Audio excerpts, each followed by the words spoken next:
First, we're going to take a look at Hurricane Florence. We have the very latest information just in at the top of the hour. Here's our latest updated information. 140-mile-an-hour sustained winds with this storm. And as you can see, it's a very well-defined storm. Once again, that center of circulation, that eye, if you will. The winds were slightly lower, down to 130 at the earlier updates, but now it's starting to reform, starting to re-strengthen and get a little bit larger, as well as getting stronger.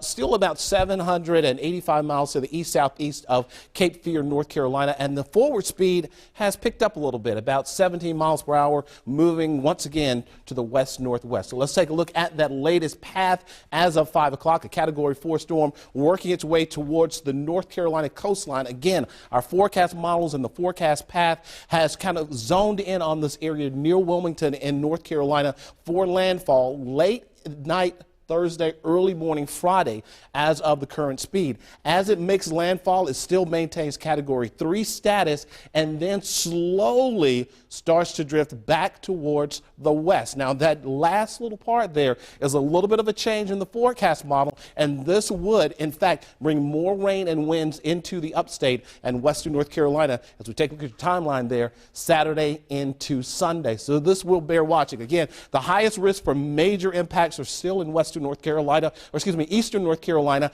working its way back towards the west, but areas including Asheville, Greenville, Spartanburg, even Columbia still could see some impacts from the storm as it makes that more westerly turn at the very end as a weaker storm. Bottom line on Florence is this: it's near land late Thursday, early Friday morning, which is what you want to know about. We're looking at the upstate impacts, still highly uncertain, but we are expecting to see at least some gusty winds and rain from this storm as it makes landfall in North Carolina, slowly drifting across the area. So this will bear watching, especially we've talked about this, that the path shifting just a few miles would have an impact on us. And right now it looks like that could happen here as early as Saturday. So I know it's highly uncertain, right, but obviously there is a threat to anybody who's watching this newscast right now. Absolutely. What is it rainfall? Is it wind? Rain and wind are going to be the big deals, but in areas like western North Carolina, mudslides are going to be a big issue as well, because we're looking at a system that's going to be slow moving. It's going to be a heavy rainmaker from the time it makes land all the way until it kind of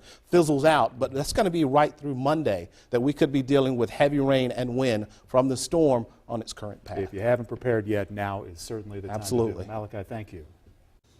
Well, state agencies in both of the Carolinas are monitoring this storm around the clock. South Carolina officials say that they are still not taking any chances with this one. Our Georgia Godfrey is keeping a close eye on the Emergency Operations Center once again today. She's in Columbia. So, Georgia, that was a really busy place yesterday. I'm sure it's just getting busier every minute. Well, actually, right now, things have actually calmed down a little bit in comparison to yesterday, but it's definitely all hands on deck right now. It's a waiting game for state agency and county officials as they continue to monitor Hurricane Florence, but the appropriate crews and teams are already in place on the coast to help with that evacuation going on right now and to brace for the storm. Governor Henry McMaster held an executive meeting about 2 hours ago with weather experts and government officials to get an update on Florence's threat here on the state. So far, the governor has reversed the evacuation for Beaufort, Jasper, and Colleton counties, so most residents in the inland part of those counties will not have to leave. The National Guard has also beefed up its presence. Yesterday, 1,600 soldiers were already on the coast. Today, that number increased to 2,000. The Guard actually tweeted out these pictures earlier today of the soldiers and airmen making their way to Charleston in the PD region ahead of Hurricane Florence. But preparation for the storm has really been a team effort with multiple agencies and organizations across the state. For example, the Medical University of South Carolina is offering free virtual care visits for patients during the storm. And utility company SC&G has already started lowering water levels to prevent flooding. Governor McMaster said protecting lives during this storm calls for a team effort. And we live on the coast, so we're going to have hurricanes, and we must take precautions. And everyone agrees this is one of the most dangerous and most unpredictable we've seen, with a force that is even greater than Hugo.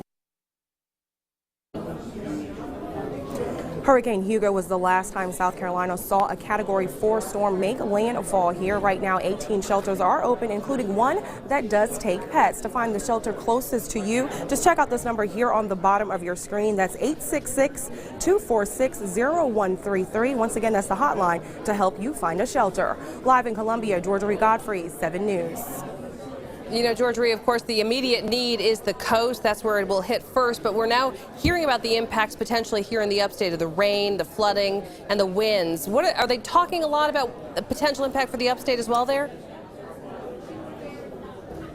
No, as of right now, not yet. Of course, they will mobilize crews as needed as the storm gets closer. We see those threats and impacts start to change. But as of right now, that focus is on that coastal region. We're expecting to see that high storm surge and those heavy winds and heavy rain. All right, Georgia, thank you. So the track of Florence will put millions of people at risk and a lot of people not taking chances when it comes to trying to protect their property. Here's Wrightsville Beach, wasting no time trying to stock up on supplies. You see them boarding up homes and businesses.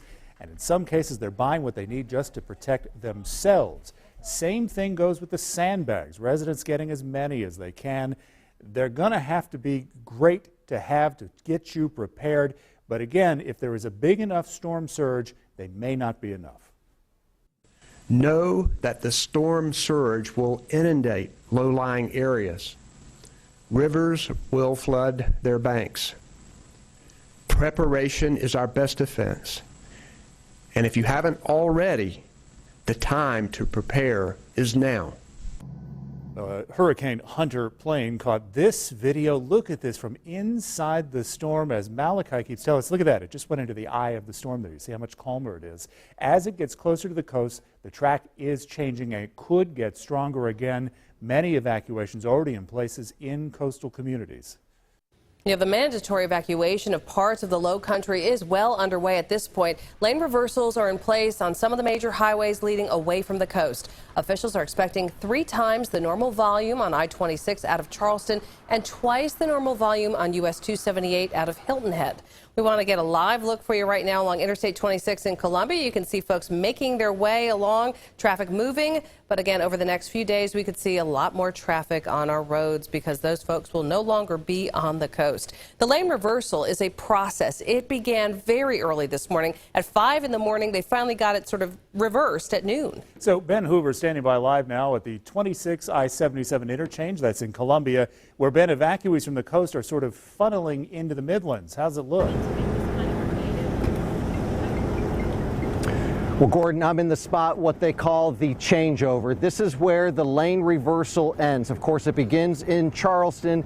It ends here at the I-77, I-26 interchange here in the Columbia area. So the traffic you see closest to us right here, this one car coming this way, this is lane reversal traffic heading along to 26 West up into the upstate, and the traffic you see across a little bit farther away from us, that's the actual normal I-26 westbound lanes heading on to I-77 North. We were here earlier today when state troopers brought the first round of evacuees from Charleston here. Take a look.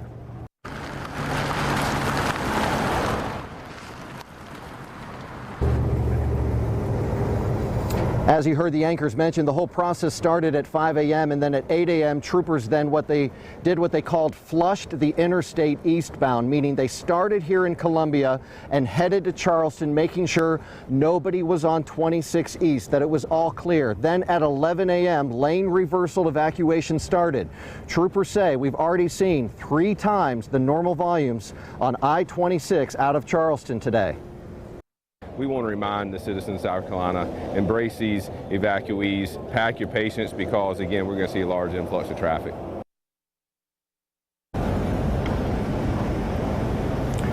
Trooper Jones went on to say that if the weather gets bad enough here in South Carolina, they might have to shut the interstate down completely, and the lane reversals, this affecting the traffic here, will not stop until the threat of that storm passes.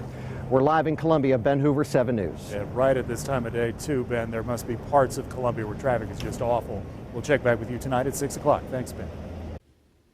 Well, pets are being evacuated, too, ahead of Hurricane Florence. Many of the pets are from the Low Country shelters where they were up for adoption. And now, of course, they're desperately needing homes here in the upstate as these facilities get overcrowded. 7 News reporter Kirsten Glavin shows us how they're preparing. Here at the Greenville Humane Society, dogs and cats have been coming in for the past 2 days as part of the evacuation process. Unfortunately, it's been causing an overcrowding issue, putting the shelter over capacity. The Humane Society says they've taken in between 60 to 70 animals so far. They can only hold about 180, and after today are housing upwards of 240 dogs and cats. They're now hosting a Hurricane Florence sale, hoping people will adopt the animals to make space for more that could potentially come this way. What we're hoping is if people come to adopt, that we will have space for all of them, and we're going to take them regardless. So that's why we need the help of the community, because they're going to be here. Many people living on the coast have also started evacuating to the upstate. Coming up at 6, we'll hear from a college student who made the drive home.